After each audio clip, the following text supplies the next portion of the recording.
Shalom anak-anak hebat. Bagaimana kabar kalian hari ini? Dahsyat, luar biasa. Yes, yes, Yesus. Oke, sudah siap belajar untuk hari ini? Siap ya? Nah, untuk tematik kita masih pada tema 1 tentang pertumbuhan dan perkembangan makhluk hidup. Dan masih pada subtema yang keempat, yaitu tentang pertumbuhan dan perkembangan tumbuhan.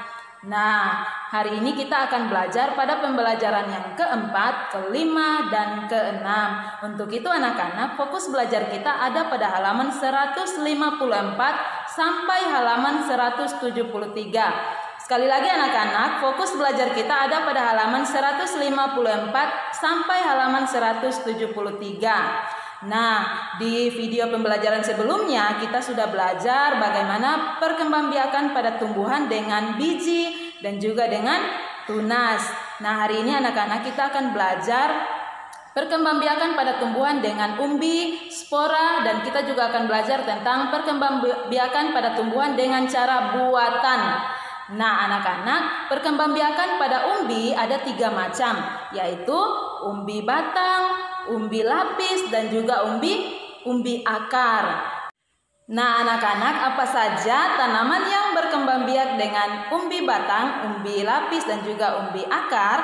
Mari sama-sama kita perhatikan buku tematik 3A halaman 154. Yang pertama adalah umbi batang. Umbi batang adalah batang di dalam tanah yang menggembung untuk menyimpan cadangan makanan. Pada permukaan umbi terdapat mata-mata tunas sebagai calon tanaman baru. Contoh tanaman yang berkembang biak dengan umbi batang adalah kentang dan juga ubi jalar. Yang kedua adalah umbi lapis. Umbi lapis adalah umbi yang terbentuk dari lapisan-lapisan. Pada bagian pangkal umbi terdapat batang yang sangat pendek atau disebut dengan cakram. Dan juga ada tunas yang merupakan calon individu baru atau yang disebut dengan siung. Nah, contoh tanaman yang berkembang biak dengan umbi lapis adalah bawang merah. Yang ketiga adalah umbi akar. Umbi akar adalah akar tumbuhan yang tumbuh membesar yang berisi cadangan makanan. Contoh umbi akar adalah wortel dan juga lobak. Nah, anak-anak hebat, selain dengan umbi, ada juga tanaman yang berkembang biak dengan spora. Nah, sekarang misalnya minta anak-anak kembali memperhatikan halaman 162. Sudah dapat? Nah, di halaman 162, anak-anak perhatikan gambar yang paling di bawah. Nah, ada yang tahu tumbuhan apa ini? Ya, hebat, betul sekali. Ini adalah tumbuhan paku. Anak-anak sudah pernah lihat tumbuhan paku? Ya, pasti semua pernah lihat tumbuhan paku. Nah, tapi apakah anak-anak pernah lihat di sekitar daun tumbuhan paku ada biji kecil yang warnanya agak kuning kecoklatan seperti yang ada pada gambar? Nah, apakah anak-anak pernah lihat? Ya, kalau anak-anak pernah lihat, nah itulah yang disebut dengan spora. Jadi anak-anak, spora adalah sel yang berfungsi sebagai alat perkembangbiakan. Jadi selain tunas, selain umbi, selain dengan biji, nah tumbuhan dapat berkembang biak dengan spora. Nah, anak-anak, sekarang kita masuk pada materi selanjutnya, yaitu tentang perkembangbiakan dengan cara buatan. Nah, dengan cara buatan artinya proses perkembangbiakan pada tumbuhan dibantu oleh manusia. Nah, manusia biasanya melakukan proses perkembangbiakan dengan cara buatan agar suatu tanaman dapat bertumbuh lebih cepat sehingga masa panennya agak lebih singkat.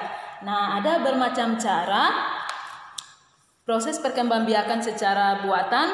Nah, anak-anak bisa perhatikan di halaman 166 sampai halaman 167.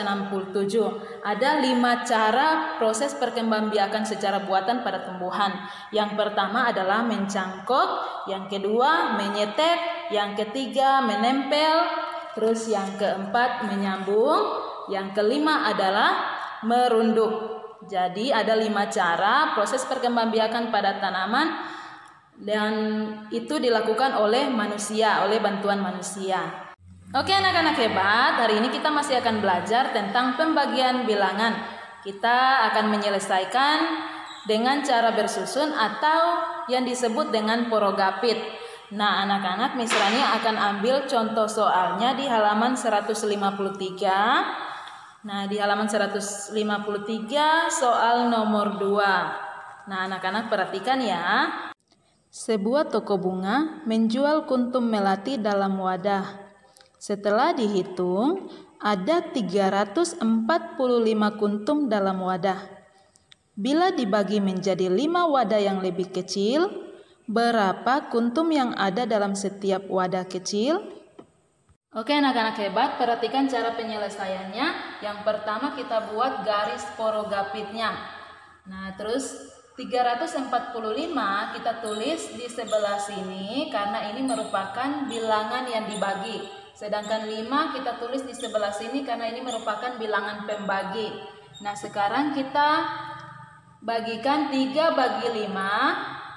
Tidak bisa karena 3 lebih kecil dari 5. Untuk itu anak-anak kita harus ambil 2 angka. Jadi 34 bagi 5 berapa? Nah, Miss Rani biasanya cari hasilnya. Nah, berapa dikali 5 sama dengan 34 atau yang hasilnya mendekati 34. Nah, kita cari perkalian 5 ya. Nah, kita mulai dari 5 kali 5 saja supaya tidak terlalu banyak. 5 kali 5 sama dengan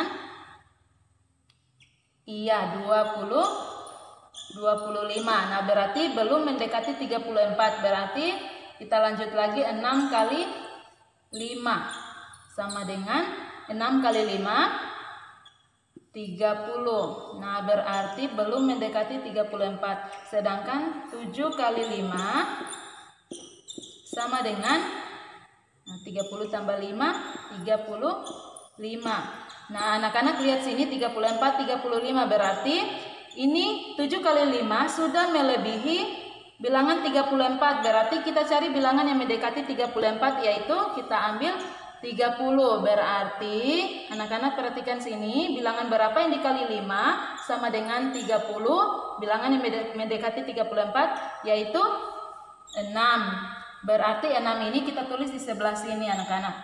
Sudah? Nah, sekarang yang ke bawah kita kalikan. Jadi 6 dikali 5. 6 dikali 5 berapa? Nah, ini anak-anak. 6 kali 5 sama dengan 30. Nah, 30 kita tulis di sebelah sini. Nah, ini.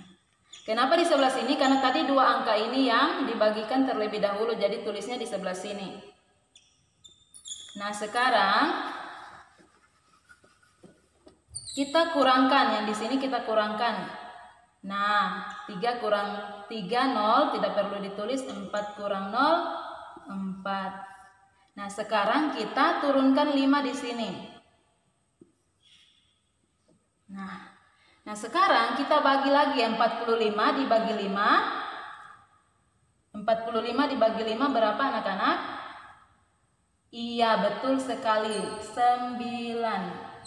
9 dikali 5, 9 kali 5 lagi berapa?